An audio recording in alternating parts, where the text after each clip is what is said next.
Okay. So we are on the record now. And still waiting. Okay.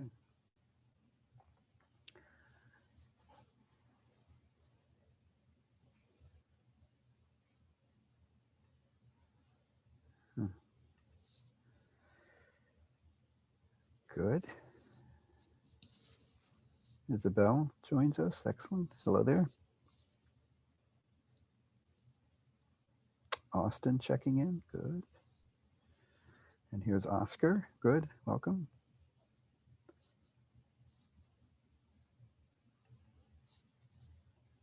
Up to 6 of you. Okay. Getting there.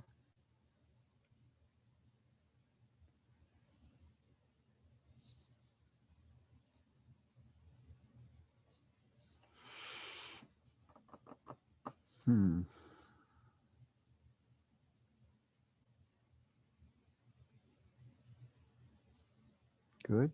Jeannie, welcome.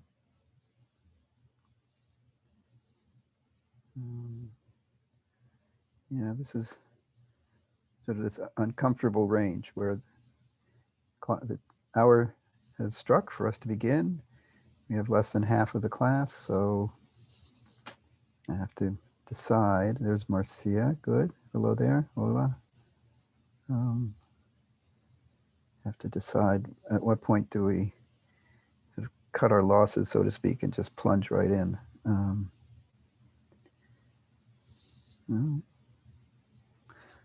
30 seconds more. That's what I declare to be.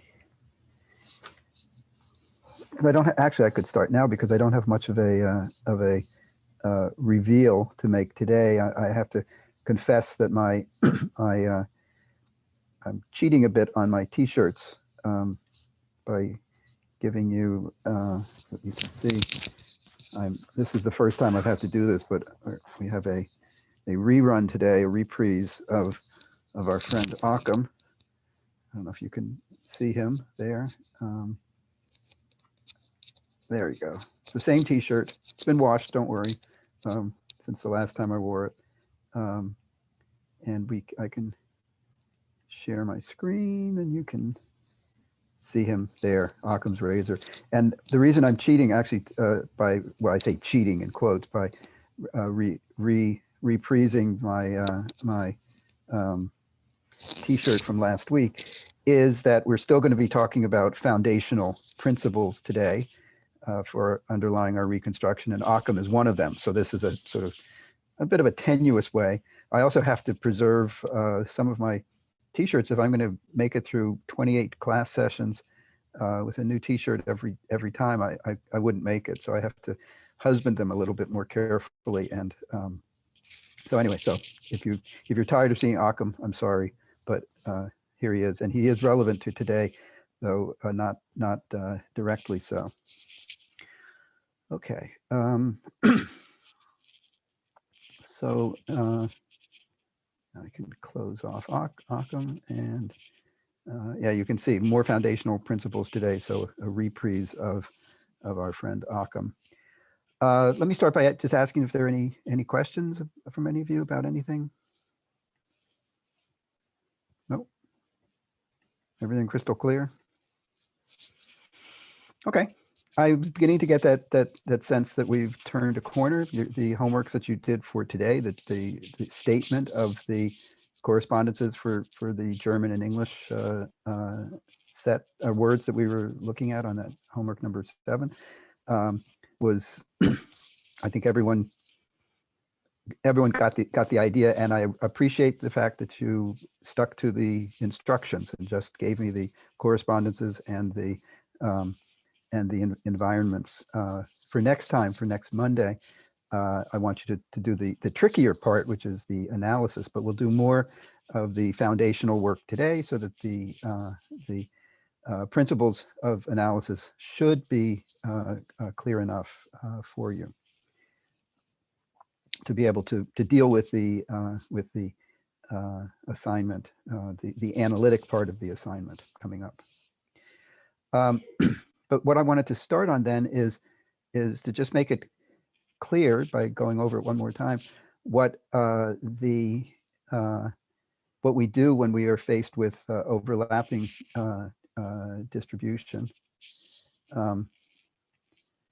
We saw that in regard to the different Bay correspondences. I won't go back over all of them, but at the point where we were looking at 10 through 13, we decided, based on the fact that there was an overlap in the distribution, that is, in each of the sets 1 through 5, 6 through 9, 10 through 13, and 18 through 22, there was one environment that they all shared, that they all overlapped on, and that was the high-toned open O, occurring before high-toned open O.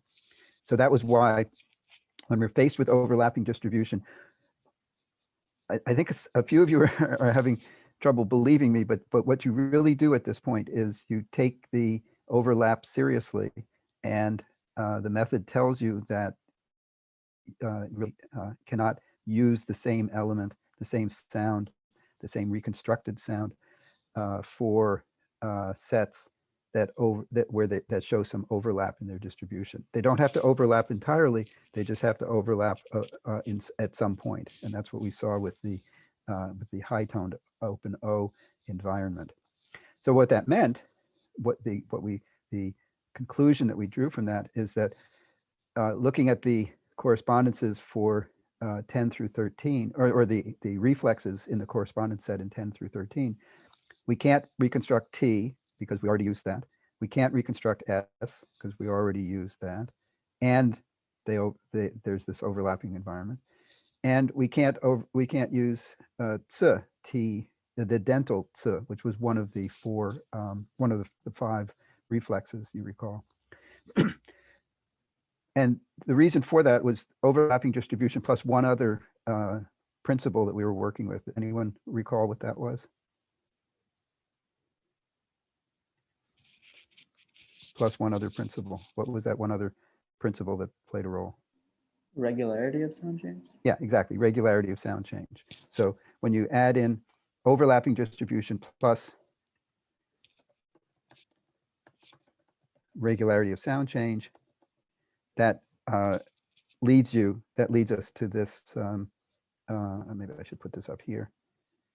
Overlapping distribution plus regularity of sound change leads to this this analytic decision that about what we can reconstruct. Now, in these early days, I want you to adhere to the regularity of sound change as a principle. I believe that it's a valid principle no matter what, but it has come under some scrutiny and some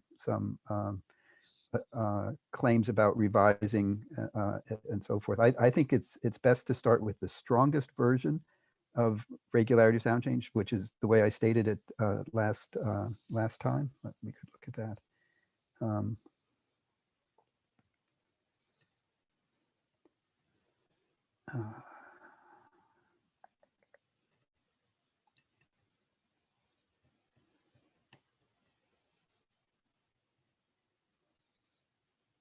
Here we go. Sound change is regular in the sense that all candidate forms, and that's important because, as I say, it's not a matter of 99 out of 100 or a bare majority, 51 out of 100. There's no vice president to break a tie, so we stick to the strongest version that all candidate forms have to undergo the change, and the sort of crucial elements are, once it's formulated appropriately, so as to be restricted to a particular environment. So we have to do our homework in terms of looking at environments and judging them. Limited in space and time, so these are not forever events that persist for centuries or millennia, nor are they pan-global. They don't take in every place. They're restricted to particular speech communities at particular times. But nonetheless, once you have these conditions met, then we can say truthfully then that the claim is that all candidate forms will undergo that change. Now, we might at some point decide that we want to relax the notion of regularity of sound change. We won't do that in this class, but if you look at if you do an advanced seminar and study of sound change or something like that, you will see that there's actually a lot of work that claims that sound change is more or less regular or overwhelmingly regular. I think actually Hawk uses that characterization at one point in the textbook, that sound change is overwhelmingly regular. And to me, that weakens it. It's to get the most bang out of our regularity buck, so to speak. We want it to have the strongest form that it can have, and that is that it's all or nothing. If there's no if there's one sporadically irregular or sporadically different form that you can't account for, and we will figure out some ways of accounting for them that have to do with other kinds of factors in sound change. If or in change in general, if we can't account for it, and if it stands out as sort of like a sore thumb that we can't deal with, then we might want to relax our notion of sound change. But until we want to take the strongest stance possible on it, because we learn more from having a strong hypothesis that can be tested than a weak hypothesis that allows for too many different possible outcomes, possible analyses. And so when we keep coming back to regularity of sound change, at some point you're going to say, look, Brian, why don't you just give it up and say sound change is not regular?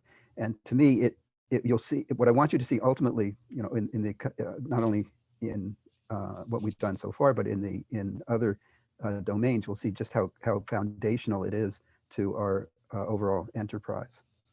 So giving it up is like pulling out the bottom brick from a wall, and the whole thing collapses. Okay, so what do we do then if we're at this situation with 10 through 13?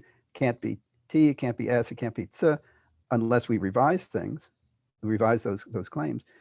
Why not go with this T with the prepalatal sibilant release and reconstruct that? And that's in a sense you could say that we know three sounds that it can't be, but there's a much wider range of sounds that it could be. And choosing the ts, this is where our friend Occam comes into play, allows us to claim that there's less going on than if we reconstructed anything else. Okay, that's sort of the point that we got to last time, and we can do that with.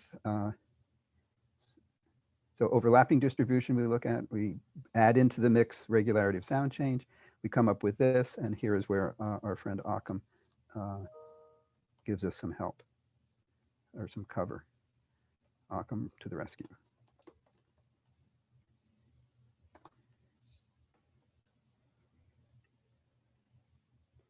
Okay.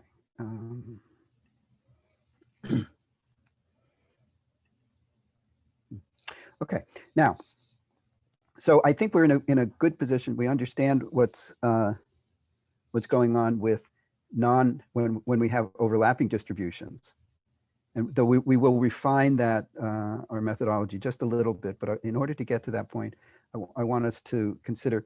So what if we have non-overlapping distribution? And remember, non-overlapping distribution, the term that we used for that is complementary. That means that if my hands are the circles in a Venn diagram, that means that there's no overlap at all. They're two completely distinct two completely distinct environments, and they don't overlap at all. You remember the Venn diagram from the other day? Yes, I hope. Okay, so when we have that situation, then when we're dealing with non-overlapping distribution, what do we do? And this is what I want to explore a bit here. Let's look at the the Polynesian problem, which we have not discussed very much, to be sure. A lot of the a lot of the reconstructions were quite non-controversial. I hope you've read through that sheet that I posted about uh, the sort of comparative method step by step based on the Polynesian, I think was what it was called, the Polynesian problem. But let's, in particular, let's consider the situation with the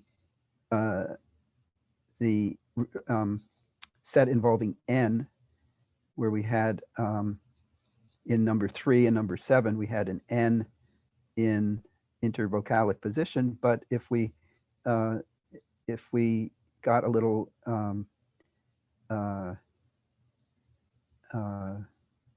more granular about the environments, we can point out that the n's the n set occurs before an a and after e. So it is between vowels, but it's specifically between the vowels e and a. And I guess we should, for the sake of completeness, of course, we should add in the O environment, right? So in 3 and 7, that's what we come up with. Now we might at this point generalize and say, oh, what we're dealing with is vowel between vowels, but we also want to, and that might be, and the decision as to how granular to make your environments really depends on your sensibilities about phonetic environments and the kind of role that phonetic environments can play in shaping the direction of sound developments. So let's hold off on whether to decide this at this point, and let's consider the other environment, the other set involving that has an n in it, and that's what we saw in number 5, where there is a velar in 3 of the languages and an n in Hawaiian. So we only have the one example, but you are, in all of these problems, you have just a limited amount of data. So we could always say, well, to be really sure about what's going on, we need more data. That's a safe, sort of a safe assumption for all of these. But you have to deal with the hand that you get. You have to play with the hand that you're dealt, so to speak, the cards that you're dealt, and we just have these forms to work with. So when we look at the environment for the set involving engma in 3 of the languages and the dental n in Hawaiian, the environment is between a and e in that order. So, and we could in principle then generalize this to between vowels. We just have the one example, we don't know. But let me ask you this, are these in overlapping or complementary distribution? The set involving n's everywhere and the set involving the engmas. And notice I haven't reconstructed anything here because we have to make an analytic decision about the environments that we're dealing with. So this is my specific question here then is this set here that I'm circling, is it complementary or overlapping with this set here? It's one or the other, overlapping or complementary. But there's a bit of a trick to the answer here. Maybe we should we vote on that? How about if you vote yes, that's complementary. If you vote no, that's overlapping. So who is willing to exercise your right to vote, your franchise, feel enfranchised and vote. So yes is complementary, no is overlapping. And I think you can vote and I can see your votes. Okay, so we have 1 yes. Thumbs up, I guess that's a yes. Yes, okay, so for 3, 4, all right, 4 yeses. 5, 6, 7. Oh, it looks like a groundswell. Anyone voting no? Okay, so you think they're complementary. So who would like to defend the statement that they're complementary? Or the decision that they're complementary? How are they complementary? What is it about the environments that is allowing you to say they're complementary? Anyone who voted yes? And that was a bunch of you. You must have voted yes for a reason. So what was your reason? So they are in the same environment between vowels. And okay, yeah, so, and it's complementary because it's a little bit different. Okay, how so exactly? When you say a little bit different, what is the difference? Yeah, it's not the same vowels. Good. Okay, stop there. Stop there. It's not the same vowels. Okay. And well, actually, I should have let you go just a little bit further because it's not the same vowels. But here we have e and ah. Here we have e and ah. So what else is at issue there? You're right, Marcia, but just continue a bit. The order. Yeah, right. So in one instance, they're different vowels. The O's are involved in this set, but not in this set. And even when the same vowels are involved, they're in a different order. So based on that, you could say they are complementary because the environments are not exactly alike. So they don't overlap. They are distinct. Okay. Now, okay. What if I said, well, wait a minute. I really think you should generalize this to, let me put it in a different color. Generalize this to between vowels. What would the outcome be then as to complementary versus overlapping? Doesn't have to be Marcia, it could be anyone. In this case, they'd be overlapping. They'd be overlapping. Okay, who said that, Kyle? Yeah. Yeah. Okay. So our decision about the granularity of our and I hope that this is a term that makes sense to all of you, the granularity of our environments. That matters. Granularity of the environments matters for decisions about complementary versus overlapping.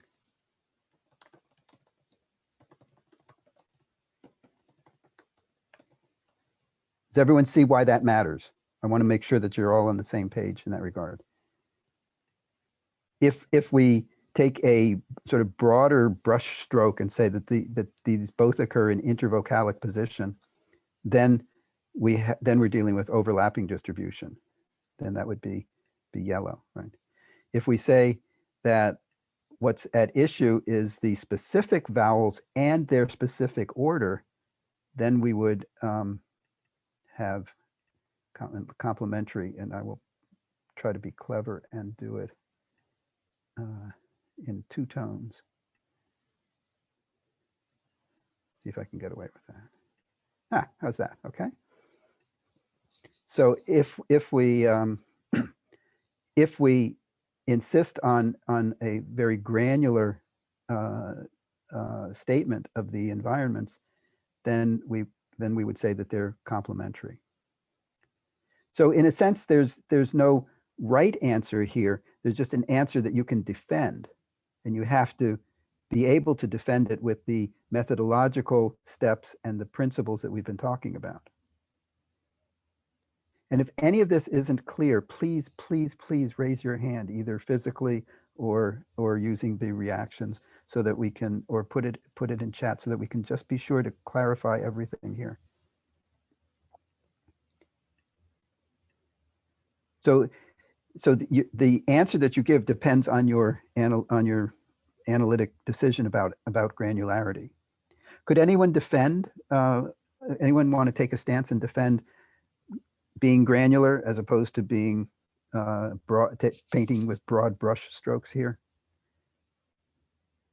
What would be the argument for for taking the broad, more general view and arguing and saying that, well, really what we're dealing with is intervocalic position.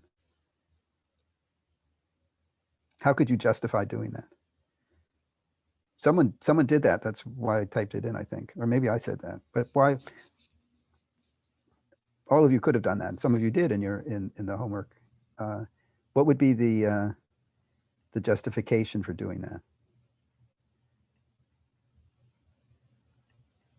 How much data do we have here?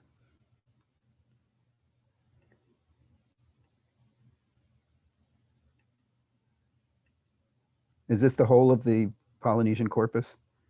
8 words in 5 languages? No, clearly not. So we might say, look, you're just getting a smattering, a sampling of the data, and you should generalize as much as possible from that. So that would be a reason for it, particularly with regard to a very limited problem like this, where we just have eight words, would be a reason for saying, I really think we should generalize and say this is between vowels. Okay, you all see that? That would be a perfectly reasonable justification for doing that. Well, suppose you say, yeah, but we don't know exactly. Suppose we get 10 more words and they show this set in IA context and this set in AI context. Maybe then we really are onto something. But what would we want to pay attention to then? Look what I've said here. So what would we? Let's back up just a little bit. What would be a reasonable reconstruction for this set with n across the board everywhere? Clearly, what? Someone say it before. Thank you. Clearly, n. Why? Who would be happy? Occam. Occam, right? Occam would be thrilled if you did n here. If you did anything else, he would be spinning in his grave. He's been dead for 500 years or so. He'd be spinning in his grave if you tried to reconstruct anything other than n here. So if we get down to this point and say, okay, I'm going to insist on the complementary distribution, what would you reconstruct here? If this set here is complementary with this set, if we're taking that view, the turquoise and red view here, what would we reconstruct?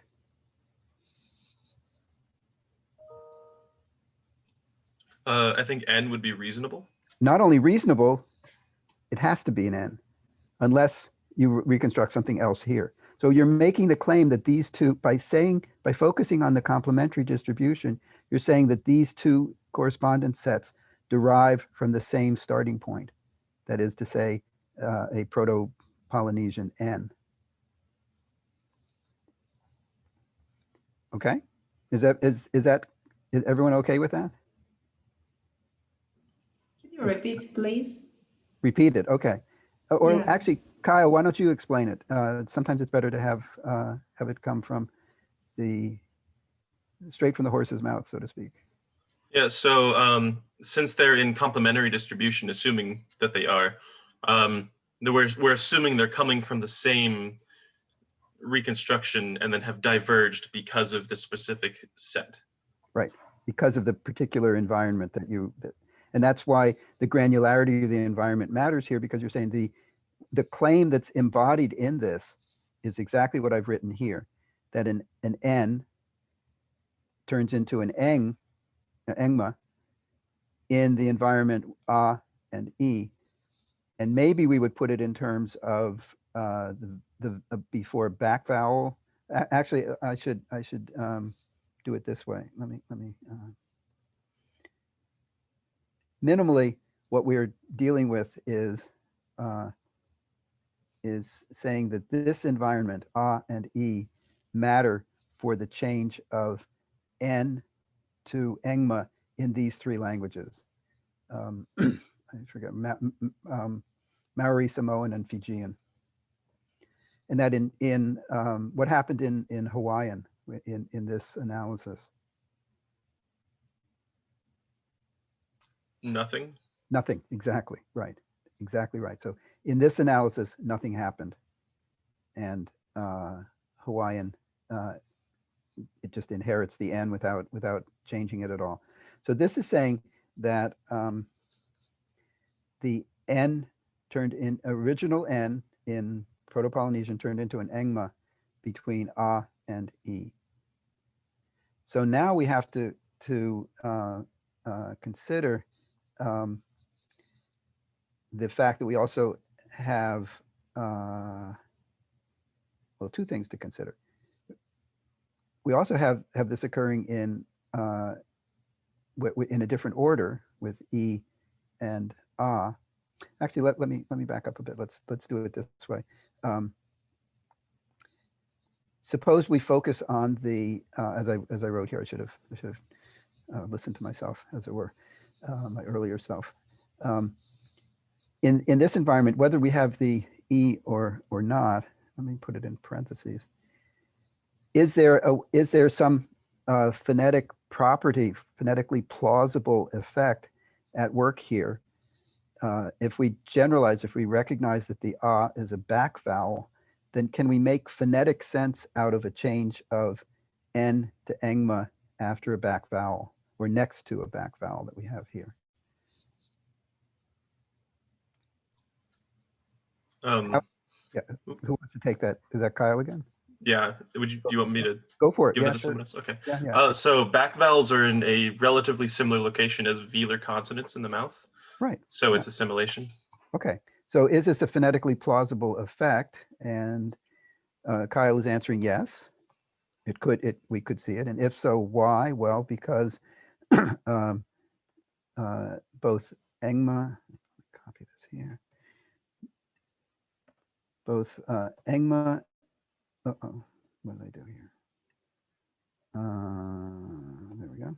Engma and A are back sounds produced in the back of the mouth, and are back sounds. So so Kyle used a fancy word there,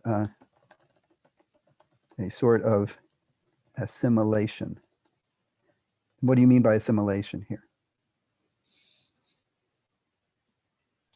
Kyle, you used it, so you explain it. Yeah. So assimilation is where one sound becomes more like another. Right. Assimilation, one sound, or actually one entity becomes more like another entity. We can talk about cultures assimilating. We can talk about sort of different types of habits and so forth. One assimilates to, you assimilate to habits of your roommates, for instance, in terms of time sharing and such. So, but as far as linguistics is concerned, or as far as phonetics is concerned, one sound becomes more like another sound. And typically, these are adjacent sounds. And by adjacent, I mean right next to each other. And so what's involved in this is, in assimilation, is really this is sort of equivalent to, in a certain respect,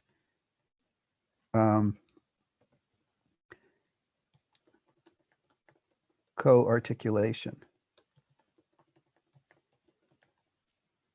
Now, I know that some of you all of you have had some phonetics, and some of you are even have some serious background in speech and hearing. What do we mean by co-articulation? This is like when the sounds smush together because they're similar. Yeah, using the technical term of smush, right? Yeah, I'm joking a bit. Yes, so sounds that are adjacent as you produce them. So co-articulation, so the articulation or production, we could say, of one sound affects or spills over, we might say, into or onto an adjacent sound. You remember, I think I mentioned in this class the difference between keel and cool in English. Did I do that? Keel versus cool, where the K in in keel is, or the K in cool is somewhat rounded.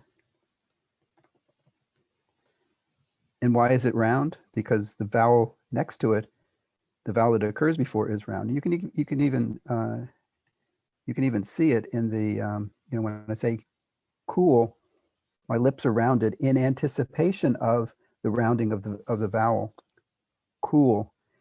In keel, the vowel is spread or non-round, and my lips are spread out.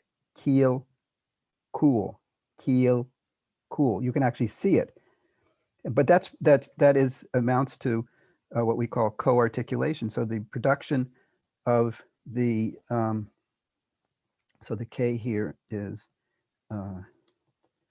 spread lips, non-round. And that correlates with the fact that we have a vowel that is non-round in the case of keel, and that is round in the case of cool. Keel, cool. And co-articulation is almost impossible to undo. So if you start to say, if you say, okay, I'm going to start out with the K in keel and then switch to an oo, listen very carefully. Keel, keel. My lips are spread at the start, so you get that E-like effect. And if I start with my lips rounded and try to switch to the spread vowel, queel, queel, you can't quite escape it. So the articulatory, the co-articulatory effects are there. So what does this mean for sound change? It's really saying that sound change, assimilation, boils down to co-articulation at the production as speakers produce sounds. And the similarities then between what we see synchronically with co-articulation and diachronically with regard to what we call assimilation. We could call it assimilation in both instances, but there's this technical term, co-articulation, that's used with regard to the production of speech synchronically. What this means then is that we're locating an answer to a particular sound change in a fact about the production of sound, and an almost immutable fact about the production of sound. So co-articulation gives us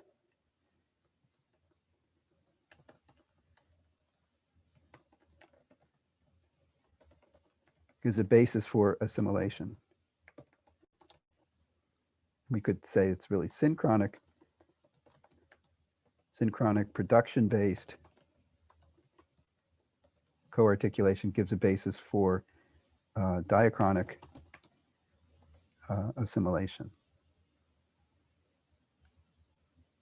And it turns out that of all the sound changes that you might read about, and I hope you're reading about them in the textbook, but all the sound changes that are talked about in the textbook, more often than not, maybe 90% of sound changes that you run into involve assimilation of one sort or another, whether it's a nasal assimilating in place to a following consonant, whether it's vowels in adjacent syllables affecting one another, so-called vowel harmony, whether it's devoicing of a voiced sound next to a voiceless sound, and so forth. All of the changes that all of the changes that we have looked at and will encounter, and which you will encounter in your reading, involve maybe 90% of them involve assimilation. It's by far the most common type of sound change, and it's phonetically motivated through what we understand about co-articulation. So we want in order to, and this is last time we talked about phonetic plausibility, and we want to continue along those lines. I said that a particular reconstruction commits us to a particular path of development. It commits us to a claim about the way the sounds have developed. So if we decide that these are complementary, and therefore we decide that the reconstruction should be N, that tells us that in 3 of the languages, an N has turned into an engma in this environment. And we can then make sense of that environment by saying, by asking the question, is it a phonetically plausible effect? Answering it, we would hope to be able to answer it yes. If we can't answer it as yes, then it becomes problematic. But engma and are back vowels or back sounds, and we can use that as a basis for building an account that has phonetic plausibility to it. So we've made a big step here, and I want to be sure that you all understand this. So I'll pause for a second to give you a chance to ask questions. And seeing none, hearing none, seeing no puzzled looks, I will move on then. Did I miss something? No? Okay. So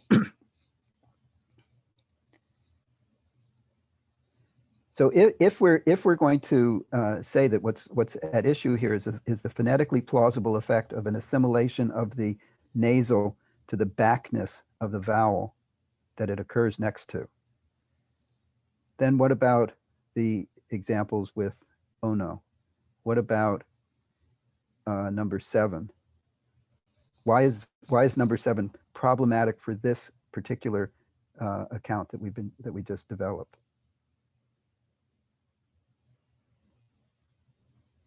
What are the properties of the vowels involved here that are like what we were saying here that led us to talk about assimilation and coarticulation?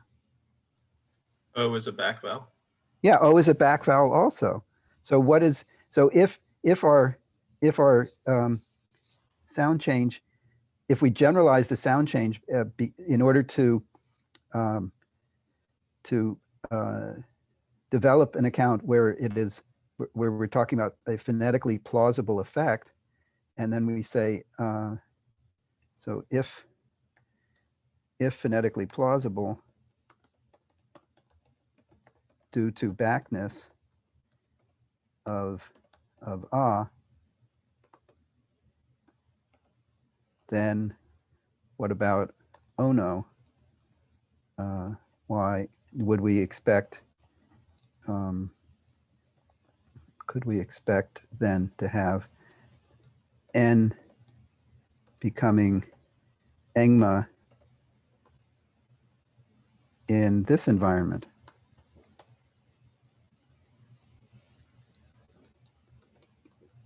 Why would we expect that?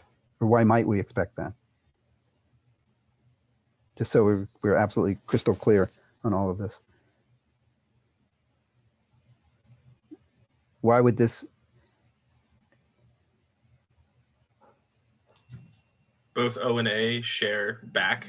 Yeah. If we're understanding the development in this way, that it's after an because of the backness of a backness assimilation effect, an assimilatory effect depending on backness, then we would expect to see it here as well. And do we in fact, so this would be then expected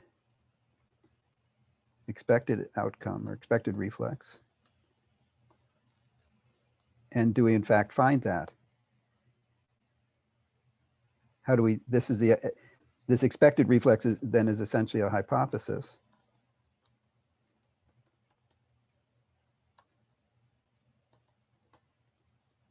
And how do we test our hypothesis?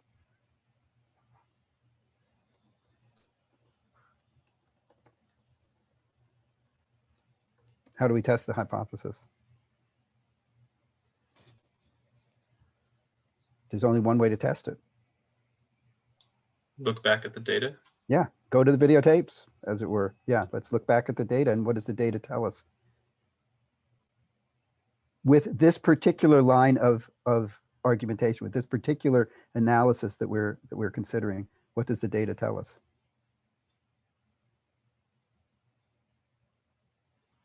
That we don't get the expected outcome. Yeah, exactly. Is that good or bad for the hypothesis?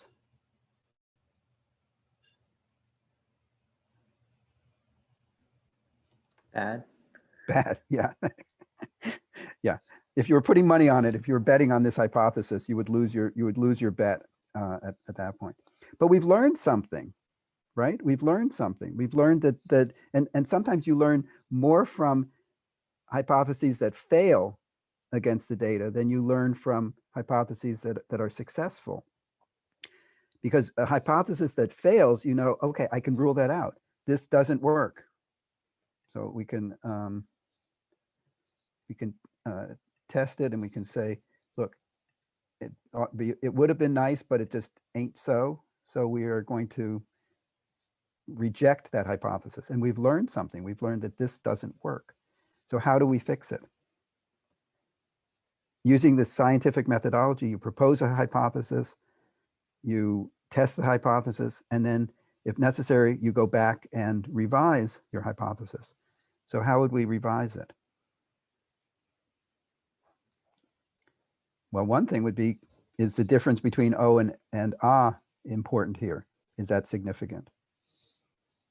I don't necessarily think of ANGMA as rounded, so I don't think so. Okay. So you're thinking that just the backness alone, if what we're focusing on is the backness alone, then the difference between A and O on phonetic grounds, you're saying should not matter, should not make a difference. Right. And therefore this hypothesis is running into an obstacle, a serious obstacle that Yeah. you can't get around. That is what I'm saying, just more articulated. Yeah, good. Okay. No, I'm just fleshing it out a bit so that everyone, so hopefully, and what you said was crystal clear, but it's important sometimes to reframe these statements, just so as I say, we're all on the same page with this. So again, this is the point where you should be jumping in with questions if any of this is not clear. Okay. So let's say the answer here is probably not. So revise the hypothesis. Back to the drawing board, so to speak. Well, one of the other element, if it isn't just A alone, notice I put this I in parentheses here. Maybe at this point we would want to say that somehow the combination of A and E in environment matters. So maybe having that E there somehow makes a difference for getting the outcome that we want. When I say the outcome that we want, what I mean is the outcome that is consistent with the facts. We all remember the first level of our analysis that we said our analysis has to be descriptively adequate. It has to be able to account for the facts that we have, and then we start looking at the analysis more details of the analysis more carefully to see whether we can need to change things or whether it's satisfactory. So could the order or could the could the combination of A and E matter?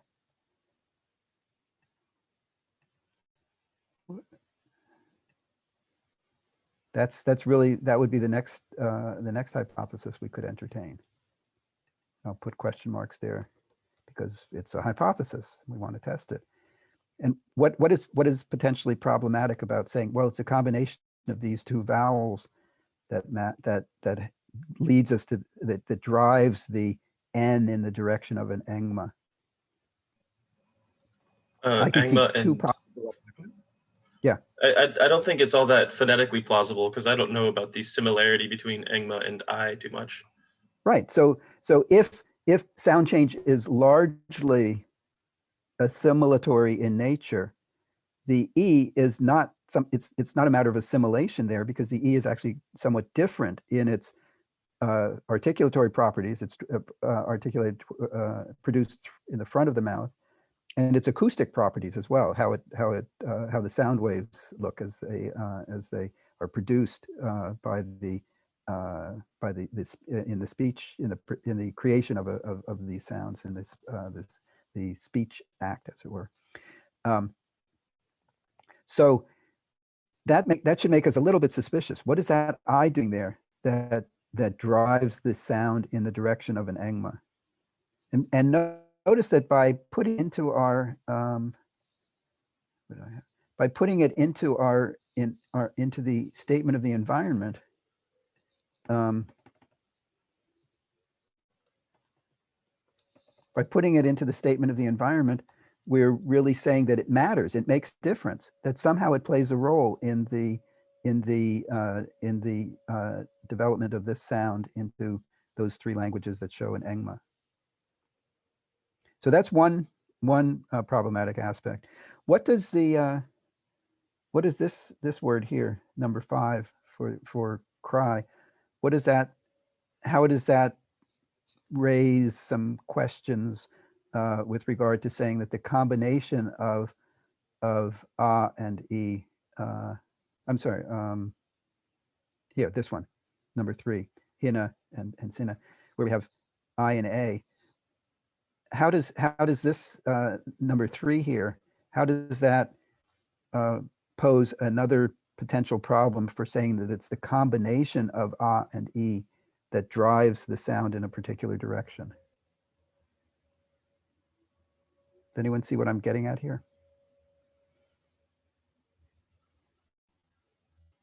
Marcia, what did you say was the difference between the turquoise E ah here and the red ah e here?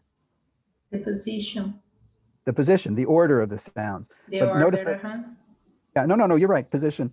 But notice that what I've said is that if we focus on the combination of E and ah, don't we have a combination of E and ah here as well as here?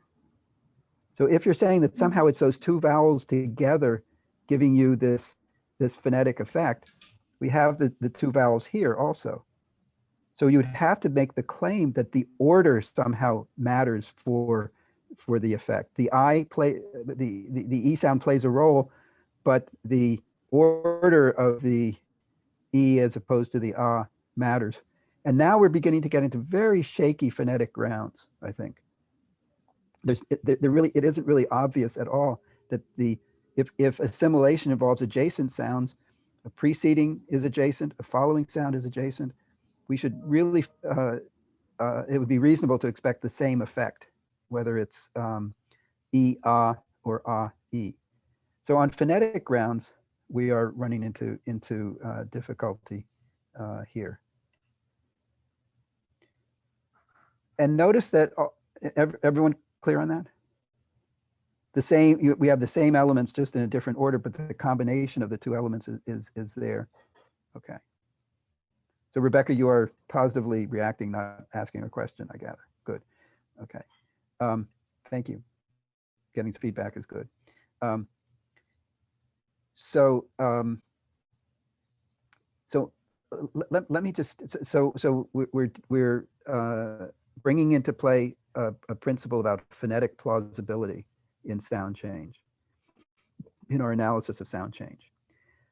But notice also what else is sort of lurking in the on sort of the fringes of our analysis here. There's one other key principle that we've talked about that is playing a role in our reasoning, even if we don't quite make it overt. By looking at, when we say, well, number 7 here, hono, phono, and so forth, are problematic because they show back, they also have back vowels. So if we're trying to explain this development here as an assimilation to backness, what's we would expect it here. Why would we expect it there? What further principle that we have mentioned several times is sort of lurking, is at play here, even if we don't state it overtly? What leads to that expectation? You're going to kick yourselves when I say it. Anyone?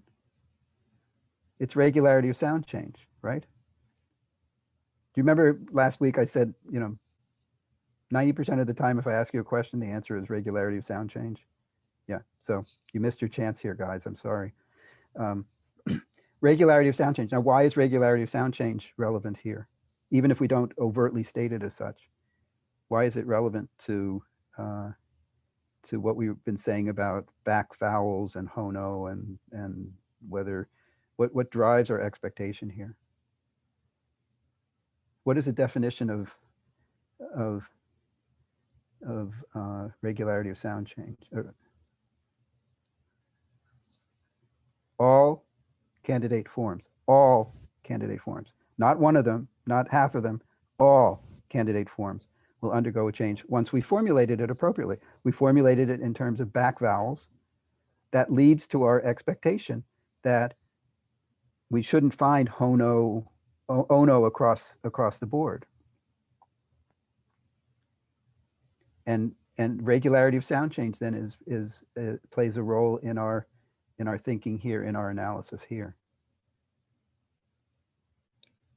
So we've actually covered several key issues. I just want to recapitulate a bit.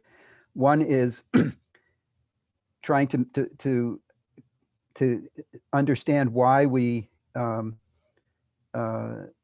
have to equivocate, why we sometimes have to weigh different possibilities with regard to how granular our decisions are about the environments, because the granularity can affect how we analyze things. So that's one key point that came out of our discussion here. The second is, and I'll get to Jinyi in just a moment. Our second is the relevance of phonetic plausibility, the relevance of phonetics for driving sound change, and the relationship then between assimilation and co-articulation that really falls out from taking the phonetic side seriously. So I have a few things more to say, but Jinyi, please ask your question. I'm a little bit confused about the regularity. If we say that the nasal changed to the velar nasal after the back vowel, then how about the second language? They stay the same in 5 sets. So it doesn't it doesn't change here, right? Is that what you're saying? Oh, in 5. In number 5. Number 5, yeah. So why does it stay the same in Hawaiian? Yeah, if we say we follow the regularity, right, then every nasal. Yes. No, that's a very good question. Does anyone have an answer to that? I have an answer, but does anyone have an answer? It's a very good question. Remember what we said here about sound change being limited in time and space. So it's limited to particular speech communities. And we simply have to make the assumption that for whatever reason, the Hawaiian speech community, speakers of Hawaiian did not adopt this change, even though it is a phonetically plausible change. And this goes back to, hang on just a second, let me find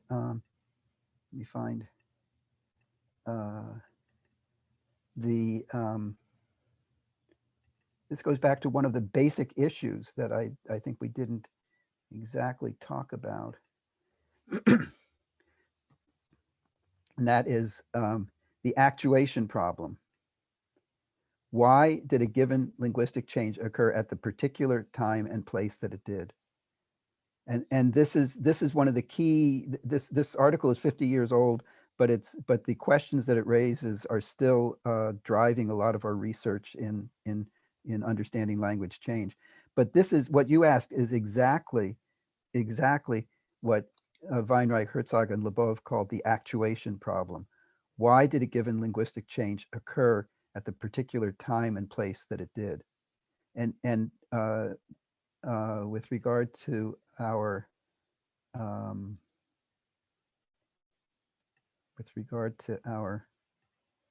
example here, we're saying, all right, if this is such a phonetically plausible sound change, why did it not occur in Hawaiian? The actuation problem we don't know what the answer is. That's part of what's motivating our research still. So these sound changes, even the ones that are phonetically plausible and phonetically natural, we might say, are not inevitable kinds of changes. We can make sense of them when we see them, when we see their effects, and we might say I would not be surprised if it happened in this language. But we can find just as many examples of sound changes that do not occur where we expect them to, even though they are phonetically plausible, as examples where they actually do occur. So no, so you're absolutely right to ask that question. But I'm afraid I can't give you a very good answer other than saying that you've hit the expression in English to hit the nail right on the head. You have put your finger right on a very key issue that we still don't have a complete answer to. What is the actuation? What actuates, or how does a sound change or change in general? How is it actuated? Are there general conditions that might lead to to change? If I'll take a minute to, as a tangent here. Yeah.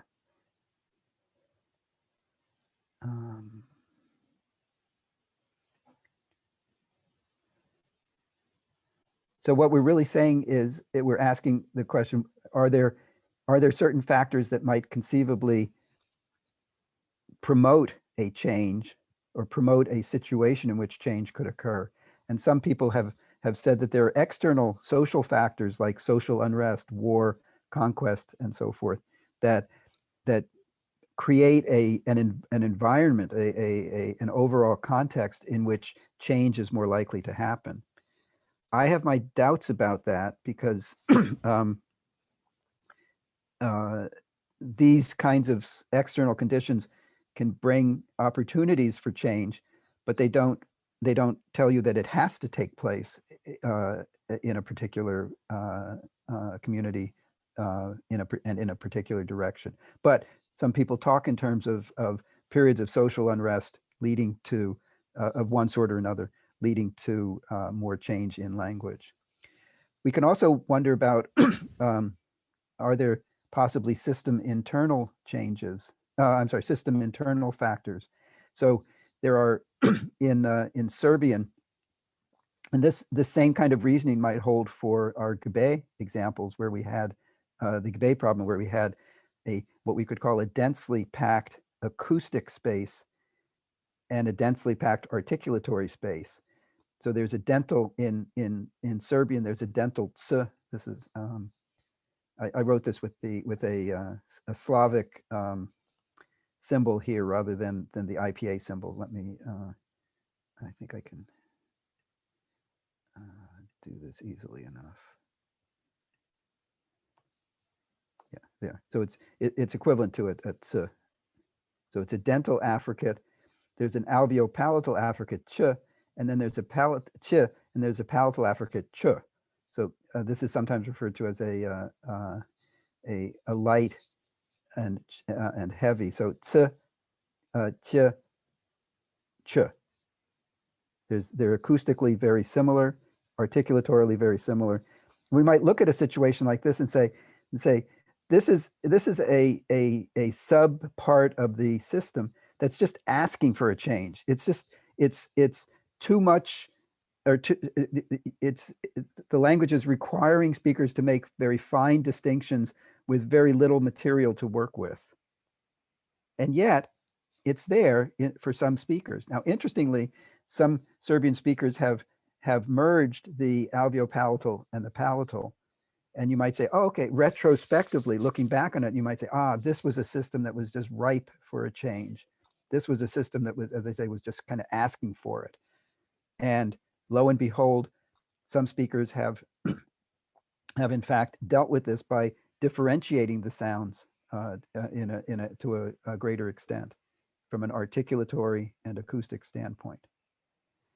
But this doesn't really explain the change. It doesn't explain why it is for some speakers and not for other speakers, because this system persists for some speakers. So it's a complicated question. You asked exactly the right question.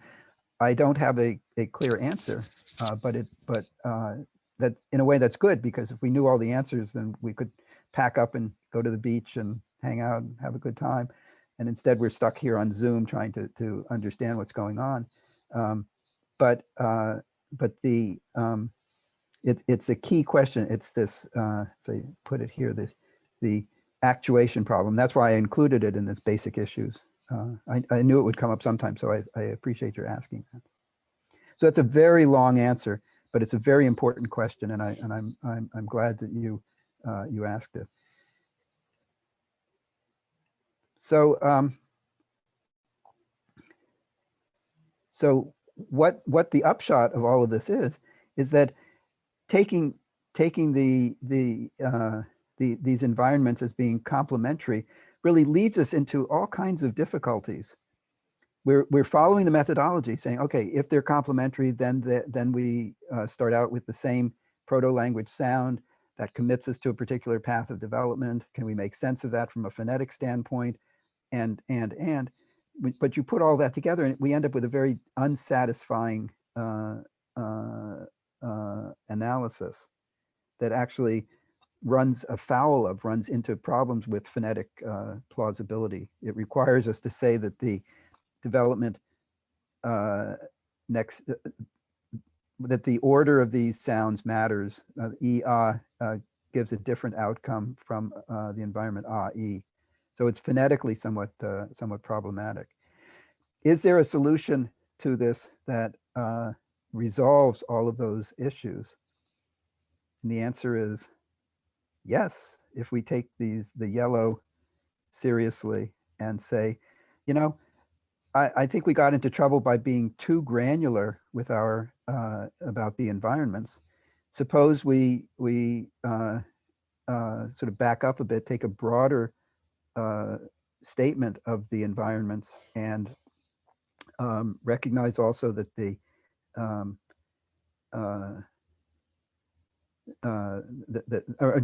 generalize, I should say, generalize from these instances to between vowels more broadly speaking.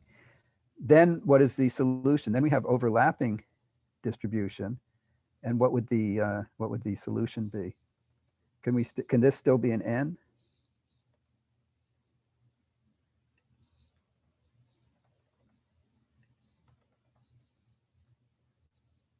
Oops.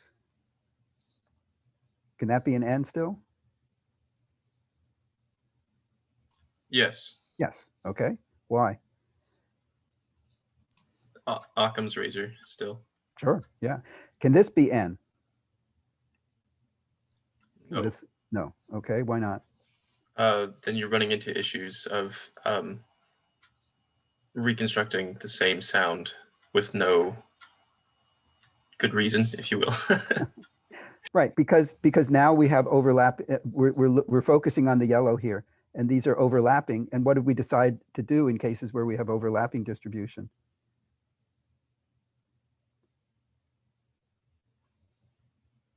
Anyone? That's what you said, Kyle, but I'm just trying to draw it out and state it in a slightly different way.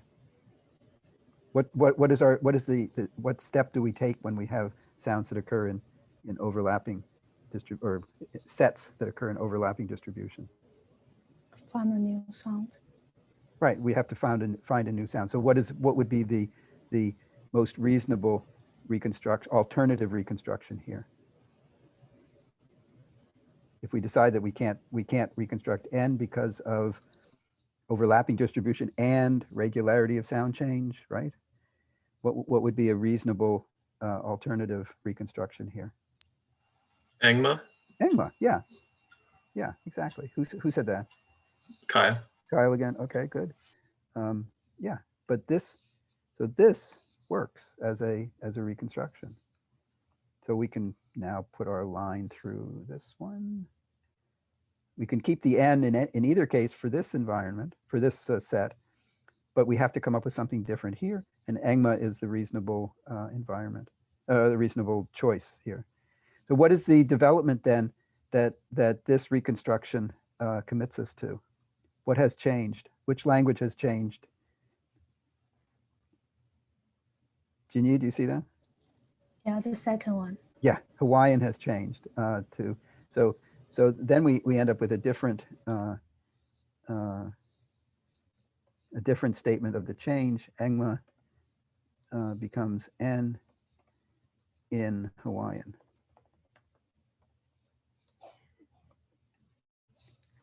Whereas here, if we start with N and do this business with, try to force it into a complementary mold, then that would be in Maori, Samoan, and Fijian. This would take place in Hawaiian. So we end up with a very different kind of analysis. Yeah, Kyle, you had a question? Yeah, so what is the motivation for this kind of phonemic change? Yeah, right. That's that's back to our actuation question in a way. Why did this change occur? And think about it in terms of if we think about it in terms of the constraints problem, what are the general constraints on change? What are possible and impossible changes? What drives a particular change? In this case, sometimes we just have to throw up our hands and say, well, it just happened. We aren't in a position to explain everything here. Now, in the case of, I think some of you mentioned at least one of you said, notice that in Hawaiian we also have let me find it. We also have in Hawaiian we also have we had that corresponding set of K to T to no other way around, sorry. T and K in Hawaiian and T in Samoan and T in Fijian. And that, I think that was evident in word number 2, for instance, the word for forbidden. And most of you reconstructed T for that, giving rise to this set. And what change then took place in Hawaiian to get what we see here?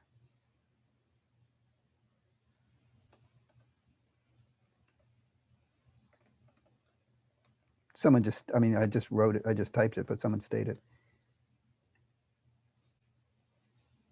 Hawaiian is the second language here. So what happened on the way to Hawaiian with this reconstructed sound? T went to K. Yeah, T went to K, right. And it looks like there were some wholesale positioning of some of the sounds in the overall articulatory space in Hawaiian. Dental becoming velar. What we have in the case of Engma is actually the reverse, right? Of Engma becoming dental in Hawaiian under this second analysis that we ended up with. But do these have anything to do with one another? They aren't the same change. They aren't in the same direction, but they both involve sort of the polarization of the points of articulation for certain sounds. So there might be some sort of broader systemic motivation that was driving some of these changes.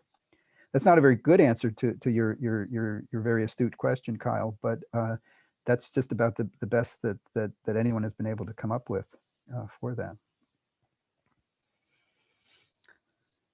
Okay, I'm going to turn to one other detail about the that actually draws on this. So I'm going to copy this.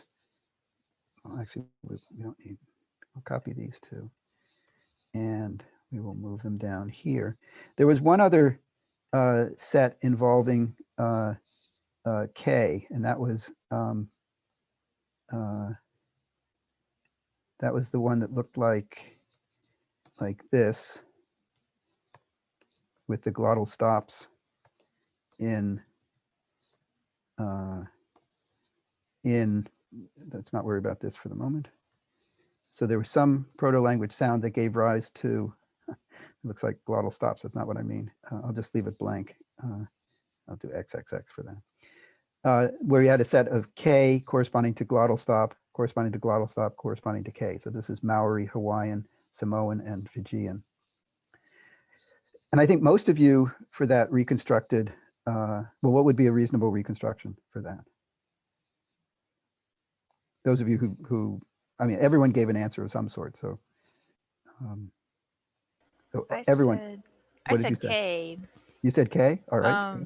Because I think it was more plausible for K to be to turn into a glossal stop rather than glottal stop to turn into K. Okay. Is this Kenna? Yeah.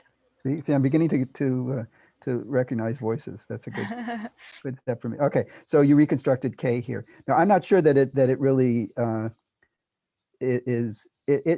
I guess it's reasonable to think that as you said, that K is more likely to develop into a glottal stop.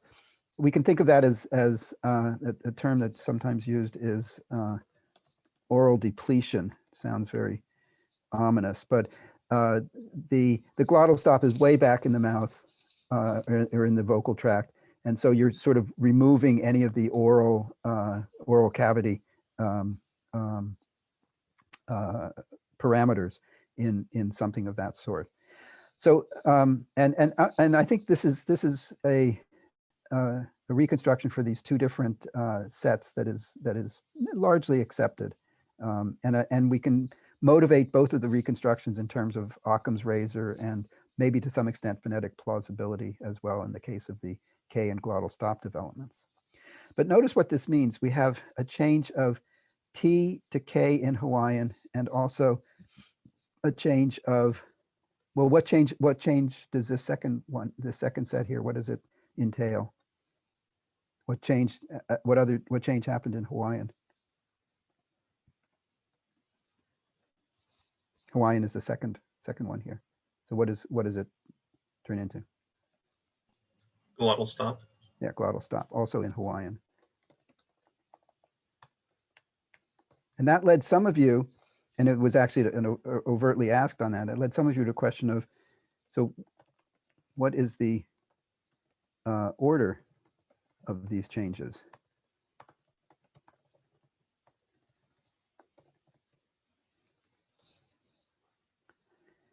And in particular, let's call this let's call this change 17, and we'll call this one change 22. And that's just totally arbitrary. So did 17 occur before 22 or 22 before 17? And when I say occur before, if you remember that sound change is, we talked about sound change in terms of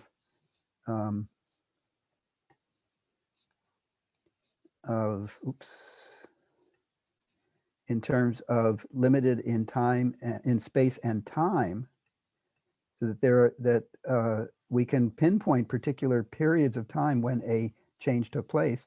Changes always unfold in time, but they aren't forever things. We said that they have sort of a lifespan, if you will.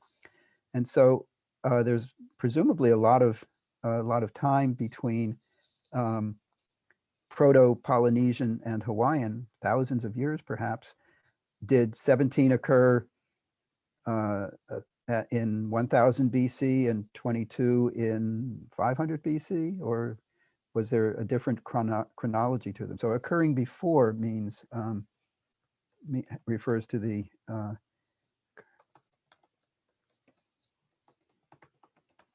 what we could call relative chronology. We may not be able to say exactly when, but we do know what their chronology relative to one another is.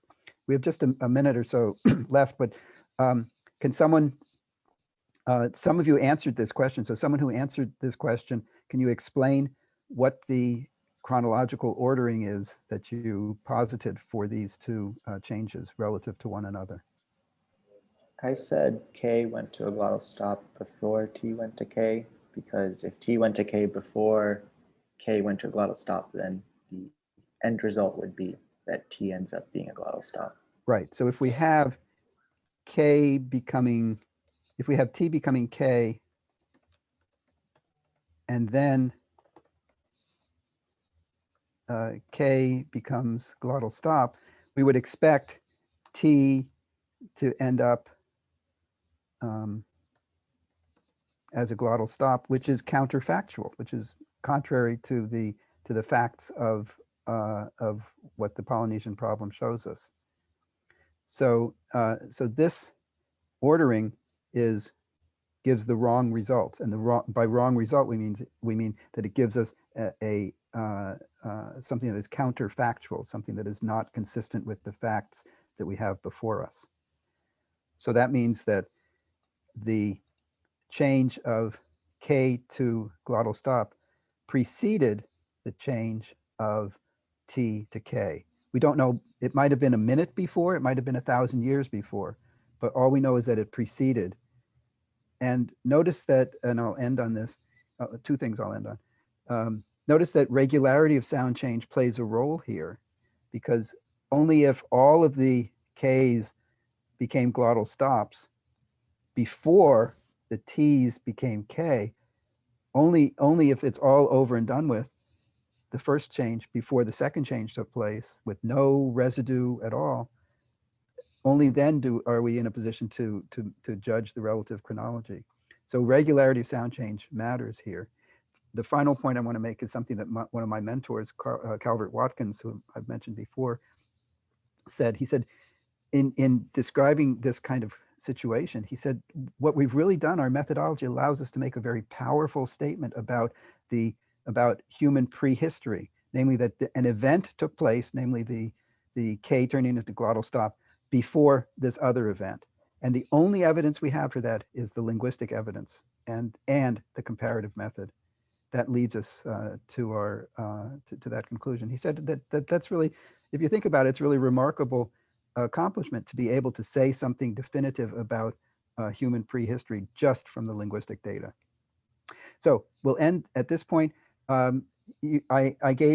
I responded to all of your homework, so the German English homework. So you should be able to work from what you did for today, plus my comments, and do the analytic part for Monday. And we'll pick up at that point and push things forward, as we always do. So have a good weekend, and see you guys on Monday then. So long. Bye-bye, everyone. Thank you. Yeah, thank you for coming.